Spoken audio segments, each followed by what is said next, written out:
बिस्मिल्लाहिर्रहमानिर्रहीम। अस्सलाम वालेकुम नाज़रीन, आप यूट्यूब चैनल देख रहे हैं। मैं इमरान खान हूँ। एक और वीडियो सोशल मीडिया पे गर्दिश कर रही है और क्लेम किया जा रहा है कि हांगकांग में मरीम नवाज़ साहिबा क्योंकि वापस आ रही हैं तो शायद हांगकांग कब आया था, तो हांगकांग में मरीम नवाज़ साहिबा को ओवरसीज़ पाकिस्तानियों ने इस वीडियो के मुताबिक मुबैना तौर पर घेर लिया, को नारेबाजी की है और उन्हें तनकीद का निशाना बनाया। ये अच्छी बात तो नहीं है, लेकिन इनके साथ पूरी दुनिया में यही होता है। ये वहाँ चले जाएं यूरोप में, वहाँ पे ये होता है। बरतानिया चले जाएं तो वहाँ बाहर नहीं निकल सकते। इधर हांगकांग में, जापान में, हर जगह पे लोग ऐसा क्यों करते हैं? मरीम नवाज़ साहब के वालिद को और इस सारे ख़ानदान को ये सोचना चाहिए कि लोग इनके ख़िलाफ़ क्यों हो गए, और मिलिट्री इस्टेब्लिशमेंट को भी सोचना चाहिए कि लोग उनके ख़िलाफ़ क्यों हो गए। लोग क्यों ये लफ्ज़ लानत का इस्तेमाल करते हैं, लोग क्यों ऐसी चीज़ें बोलते हैं जो माजी में लोग नहीं करते थे। और इसका सादा जवाब ये है कि पाकिस्तान में इस्टेब्लिशमेंट ने और सियासतदानों ने मिलकर जो जुल्म और बर्बरियत का बाजार गर्म किया है, अब यहाँ तो लोगों का बस चलता नहीं है, गोलियाँ मार देते हैं, पकड़ के जेलों में डाल देते हैं।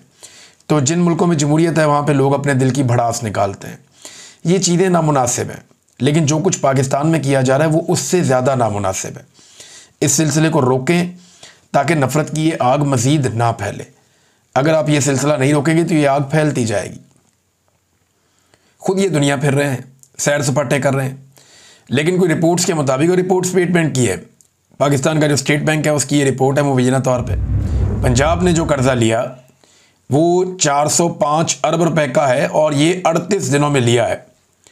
अब इतना सारा कर्ज़ा लेकर 30 बंदे लेकर ये दौरे पे चले गए जहाज़ में बिठा के, और वो भी एयरफोर्स का जहाज़, और उन 30 में से कोई 14 बंदे या 13 बंदे जो हैं वो सरकारी नौइयत के हैं और बाकी फैमिलियाँ भी साथ में, यानी ज़ाती मुलाजमाएँ वो भी साथ में, मेकअप आर्टिस्ट वो भी साथ में, दामाद और बेटी वो भी साथ में, उनके बच्चे वो भी साथ में, एक और बेटी और उसकी सहेली वो भी साथ में। ये आयशा अली भुट्टा साहिबा ने ये पूरी एक रिपोर्ट जारी की। कितना अफसोसनाक है। वो जो साथ वज़ीर शदीर गए उनके बच्चे भी साथ में। तो यहाँ पे तो लटरम पटरम सारे ही जा रहे हैं। पाकिस्तान का कर्जा बढ़ता जा रहा है और इनकी अयाशियाँ बढ़ती जा रही। ये रिपोर्टें अगर आप देखें तो इनके मुताबिक तो आपको यही समझ आती है। पंजाब ने 38 दिनों में 405 अरब का कर्जा लिया है। खैबर पख्तूनख्वा 21 अरब का कर्जा लिया। कितना फ़र्क है देखें आप। सिंध 16 अरब और बलूचिस्तान 13 अरब का। और हालात इनके ये हैं, इनकी अयाशियाँ ख़त्म नहीं हो रही और कर्ज़ों के ऊपर ये अपनी हुकूमतें चला रहे हैं। इसमें एक और चीज़ मैं आपके सामने रख चाहता हूँ। जापान में इन्होंने दौरा तो किया, बड़ा सरबराह मुमलिकत वाला दौरा किया, वो जहाज़ इस्तेमाल किया जो वज़ीर आज़म इस्तेमाल करता है, वो प्रोटोकॉल इस्तेमाल किया जो वज़ीर आज़म करता है, लेकिन इज़्ज़त इनको वज़ीर आला वाली भी नहीं मिली, स्टेट गेस्ट वाली इज़्ज़त भी नहीं मिली जापान में। ये प्राइवेटली घूमते रहे इधर उधर, फिर पुलिस को बुलाया तो पुलिस ने इनको और ज़्यादा महदूद कर दिया। और पाकिस्तान का टोटल कारनामा क्या है? जो जापान में एक्सपो लगी है जिसको देखने के लिए ये लाओ लश्कर के साथ गए थे सारे एंजॉय करने, टोटल कारनामा पाकिस्तान का ये है वहाँ पे कि नमक का एक स्टॉल था पाकिस्तान का बस, जिस पे करोड़ों रुपया इन्होंने लगाया हुआ। एक स्टॉल नमक का पाकिस्तान ने लगाया कि नमक से बनी हुई चीज़ें। यहाँ पे खेवड़ा की कौन है ना, दुनिया की बड़ी कानों में से एक सबसे बड़ी, यहाँ खेवड़ा के अंदर नमक निकलता है। तो यहाँ पिंक सॉल्ट निकलता है, पूरी दुनिया में ये हिमालयन सॉल्ट के नाम से बेचा जाता है। आप कहीं भी यूरोप में चले जाएं, अमेरिका में, बरतानिया में, आपको पिंक सॉल्ट मिलता है। ये पाकिस्तान का है, खेवड़ा से ये निकलता है। तो इससे बहुत सारी आइटम्स भी बनती हैं, लैंप्स बनते हैं, दीगर चीज़ें बनती हैं, फनपारे बन जाते हैं, ईंटें बनती हैं इनसे। तो बड़ी खूबसूरत चीज़ें इससे बनाई जाती हैं। वो जो नमक है ना, उसका एक स्टॉल पाकिस्तान ने लगाया हुआ था बस जापान में, और कुछ भी नहीं। ये इनकी वहाँ पे टोटल कारकर्दगी थी। अब इस वक्त पाकिस्तान में सूरत हाल क्या है, मैं दो चीज़ें आपके सामने रखूँगा। एक तो आटा पाकिस्तान में मज़ीद महंगा हो गया। मुझे ये खबरें नहीं करनी पड़ती थी, ना मुझे आदत है खबरें करने की, लेकिन मेरे बहुत सारे दोस्त जो करते थे वो करना छोड़ गए, तो मजबूरन मुझे ये खबर देनी पड़ती है। जब वो ये काम दोबारा शुरू कर देंगे तो मैं ये काम छोड़ दूँगा। वो कह रहे हैं जी मुल्क भर में आटा मज़ीद महंगा हो गया। 20 किलो के थैले की कीमत में 217 रुपये तक का इजाफा हो गया।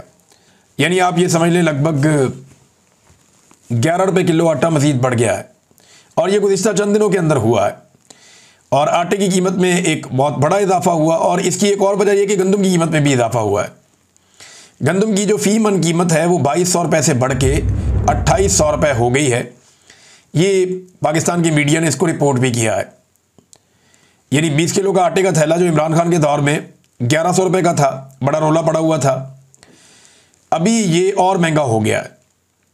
और अभी जो इसकी कीमत में इजाफा हुआ वो 217 रुपये का हुआ है, जबकि गंदम का रेट भी बढ़ गया है। जब किसान गंदम बेच रहा था ना, जब गंदम किसान के पास पड़ी हुई थी, तब इस हुकूमत ने किसान से बदला लिया कि हमें वोट क्यों नहीं डालता।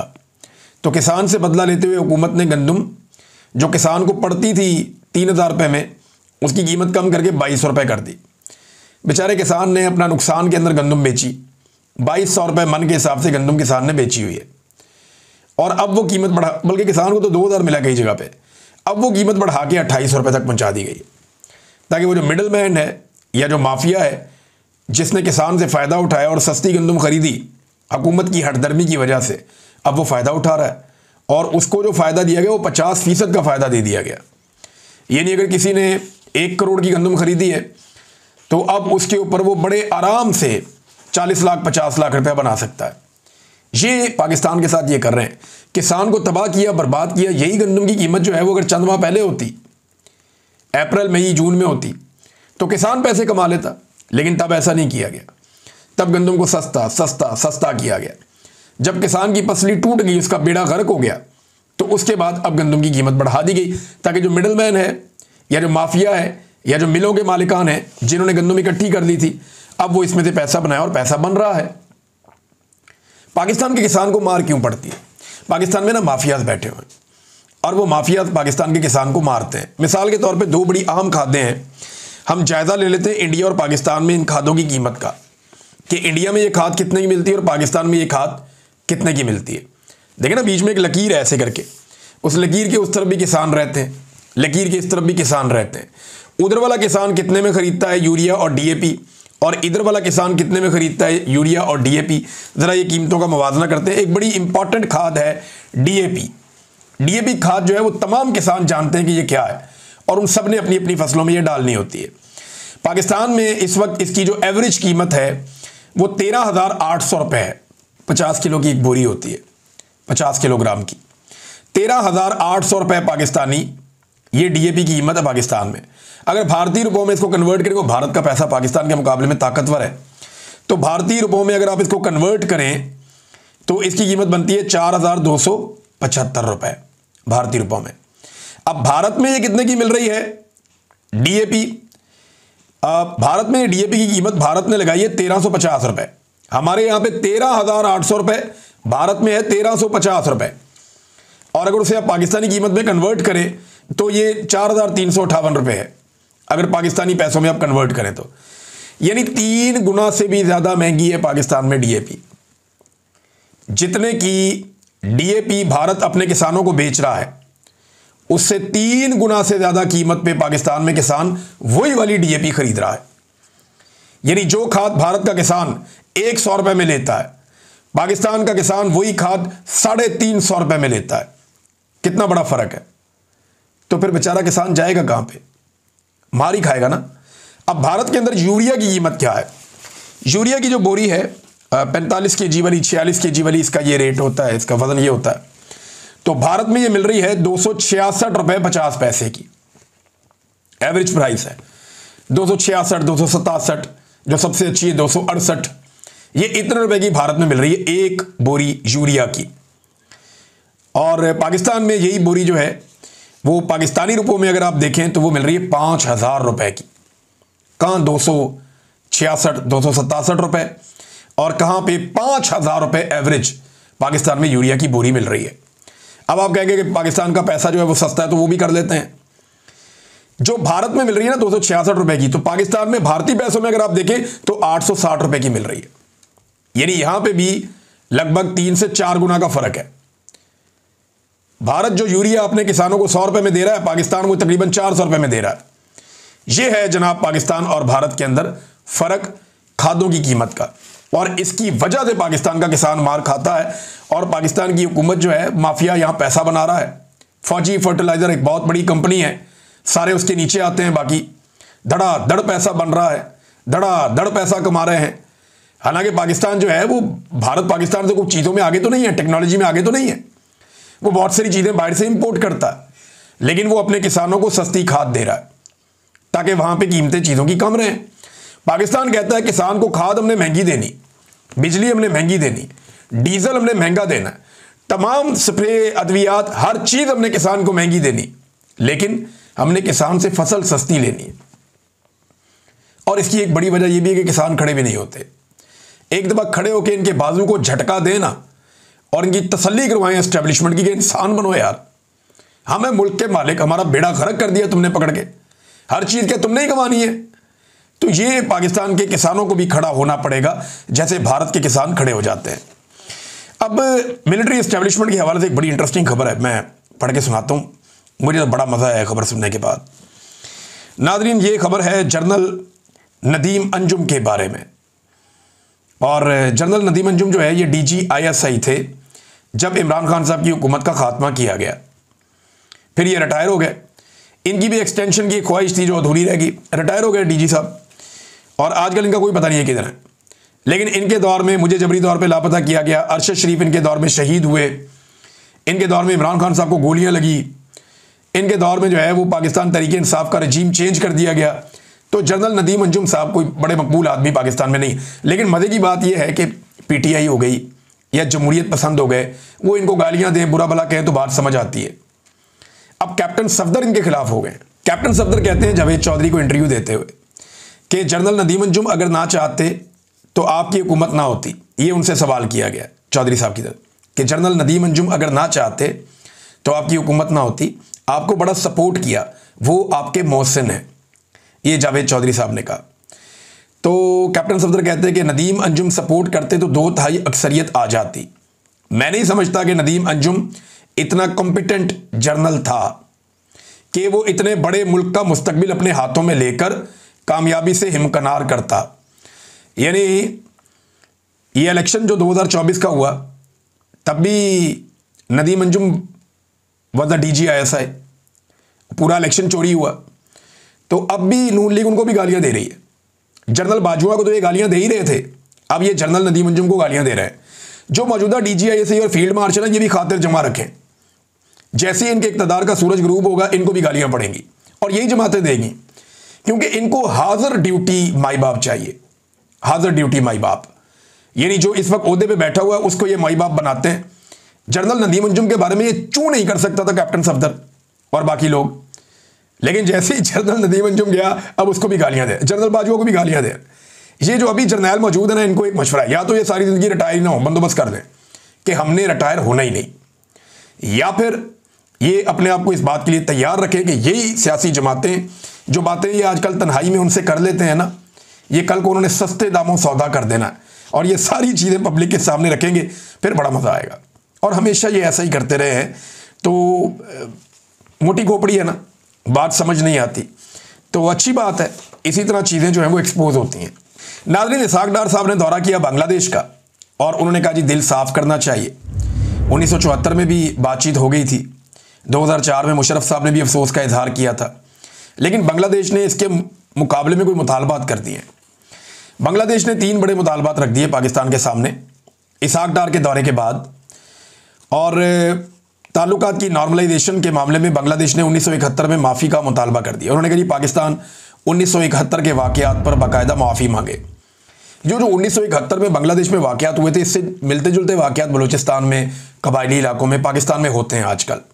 जबरी तौर पर गुमशुदगियाँ, इंसानों को टॉर्चर करना, ख़वातीन को तशद्दुद का निशाना बनाना, बल्कि उस दौर में और भी बहुत सारे घिनौने और घटिया चीज़ें रिपोर्ट हुई थी, बहुत ही खौफनाक चीज़ें। तो बांग्लादेश कहते जी उसके ऊपर माफ़ी मांगे, पाकिस्तान की एस्टेब्लिशमेंट और पाकिस्तान प्रैक्टिकली उसके ऊपर माफ़ी मांगे, नंबर 1। नंबर 2, 1971 के बाद दोनों ममालिक के दरमियान जायदाद और असासों की तकसीम का मामला तय किया जाए। बांग्लादेश को लगता है बहुत सारी चीज़ें उन्हें मिलनी चाहिए थी, 71 के बाद जो उन्हें नहीं मिली तो वो चीज़ें उन्हें दी जाएँ। अगली चीज़ उन्होंने ये कही कि 1970 के साइक्लोन मुतासरीन के लिए आई हुई गैर मुल्की इमदाद की रकम बांग्लादेश के हवाले की जाए। साइक्लोन के मुतासरीन थे वहाँ बहुत सारे, इमदादी रकम क्योंकि पाकिस्तान को मिली थी तो वो यहाँ पाकिस्तान के पास थी, तो बांग्लादेश कहता जी वो आप हमें दें, उस पे हमारा हक है, और वो क्योंकि मुतासरीन वहाँ पे थे लिहाजा वो रकम अब हमारे हवाले की जाए। और एक और उनका जो मुतालबा है वो ये है कि जो बांग्लादेश के अंदर रह गए थे बिहारी या जो पाकिस्तानी हैं उन्हें वापस पाकिस्तान में बुलाया जाए। ये वो बड़ी डिमांड्स हैं जो बांग्लादेश की जानिब से की गई हैं और ये रिपोर्ट भी हुई है। नाज़रीन, शेर अफजल मरवत साहब का मामला दब ही नहीं रहा। शेर अफजल मरवत साहब जानबूझकर ऐसा लगता है खबरों में रहना चाहते हैं और मामले को उछाल रहे हैं। मेरे ख्याल में उन्हें खामोश रहना चाहिए था। उनको पार्टी के अंदर भी लोगों ने मशवरा दिया था। ऐसा लगता है कि उन्होंने अपने मुस्तकबिल का फैसला कर लिया है और अब वो सिर्फ मुनासिब वक्त का इंतज़ार कर रहे हैं कि वक्त आएगा तो मैं पार्टी छोड़ दूंगा और ये मलबा मैं डालूंगा सोशल मीडिया पे या पीटीआई के लोगों पे कि मैंने इनकी वजह से ये पार्टी छोड़ी और फिर मैं इनकी मुखालफत करूंगा। अब फ्रस्ट्रेशन ऐसी है कि वो कई मरतबा अपने लेवल से नीचे गिर गए। एमएनए है ना, मेंबर कौमी असम्बली है, साबिक मुबैना तौर पर वो जज भी रहे हैं शायद, तो उन्हें अपने लेवल से नीचे नहीं गिरना चाहिए। नीचे जाने वाली जो गुफ्तगू है वो उन्हें नहीं करनी चाहिए, लेकिन वो कर रहे हैं। इस वक्त ऐसा लगता है कि उनकी ज़हनी हालत मियाँ नवाज शरीफ साहब से मिलती जुलती हो गई और वो बड़ी तकलीफ़ में है। देखिए, मरवत साहब को ये बात समझनी पड़ेगी कि उन्हें जो भी मिला, इमरान खान के तुफैल मिला, दिया तो अल्लाह ताला ने, लेकिन इमरान खान के साथ जब तक लोगों को लगा कि वो वफादार हैं तब तक उन्हें लोगों ने बहुत इज्जत दी। लेकिन उन्हें एक बात और याद रखनी चाहिए कि इमरान खान सोशल मीडिया नहीं देखते। इमरान खान ने शेर अफजल मरवत को सोशल मीडिया की वजह से नहीं निकाला। सोशल मीडिया तो सारा का सारा शेर अफजल मरवत के हक में था।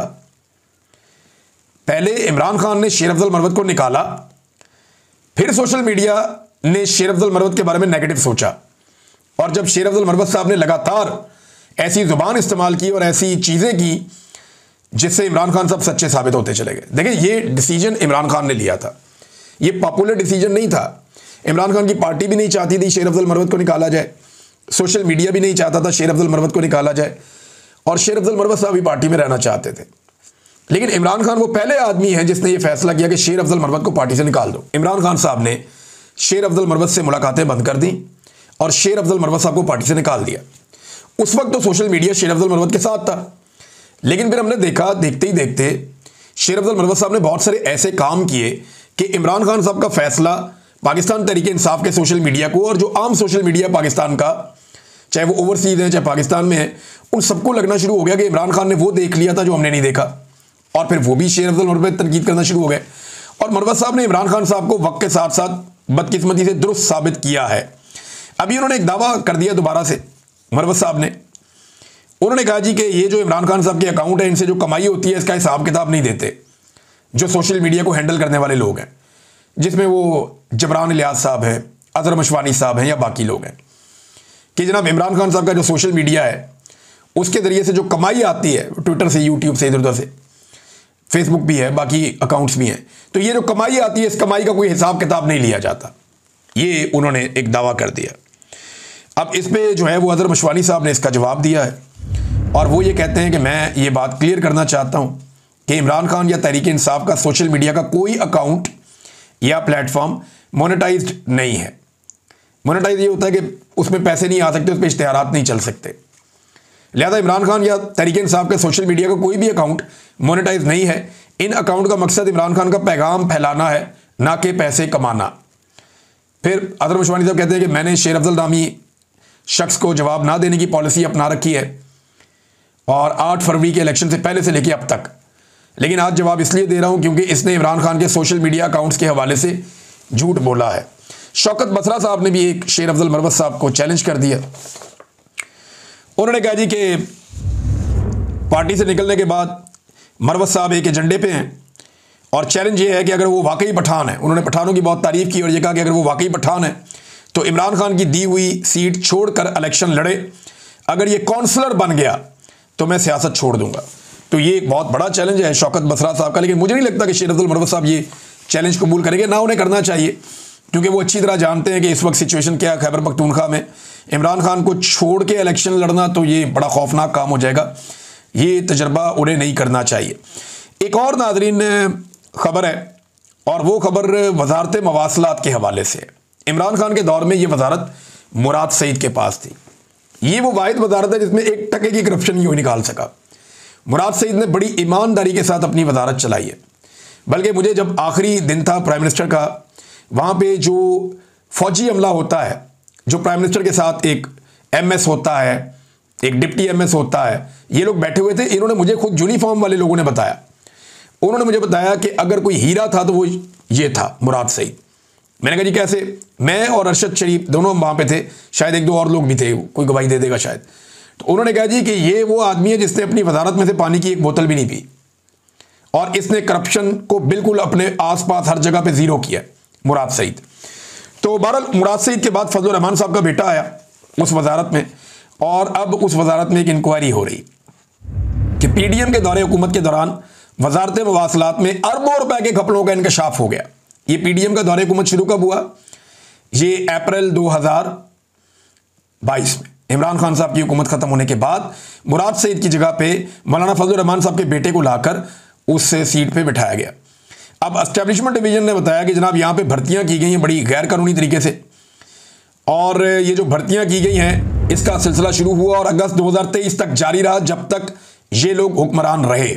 तो इन्होंने दबा के भर्तियां की हैं, और 4 मुख्तलिफ किस्म की शिकायत हैं जिनमें अरबों रुपए की बेज़ाब्तियाँ और घपले किए गए हैं वजारत मवासलात में। और ये फजलुर रहमान साहब का बेटा मौलाना असद, मेरे ख्याल में फजलुर रहमान साहब को दबाने के काम आएगा ये केस। अगर ये इंक्वायरी आगे हुई भी तो फजलुर रहमान साहब या उनकी फैमिली के ऊपर करप्शन का कोई केस तब तक नहीं चल सकता जब तक कि उनके एस्टेब्लिशमेंट के साथ ताल्लुकात ठीक हैं। तो एस्टेब्लिशमेंट को करप्शन से कोई सरोकार नहीं है, वो इन केसेस को सिर्फ अपने फ़ायदे के लिए इस्तेमाल करते हैं कि वक्त आने पर ये सनद रहे और बवक्ते ज़रूरत काम आए। फजलुर रहमान साहब जैसे आदमी को हाथ में रखना एस्टेब्लिशमेंट के लिए बहुत ज़रूरी है। अब तक के लिए इतना ही, अपना ख्याल रखिएगा, अपने चैनल का भी। अल्लाह हाफ़िज़।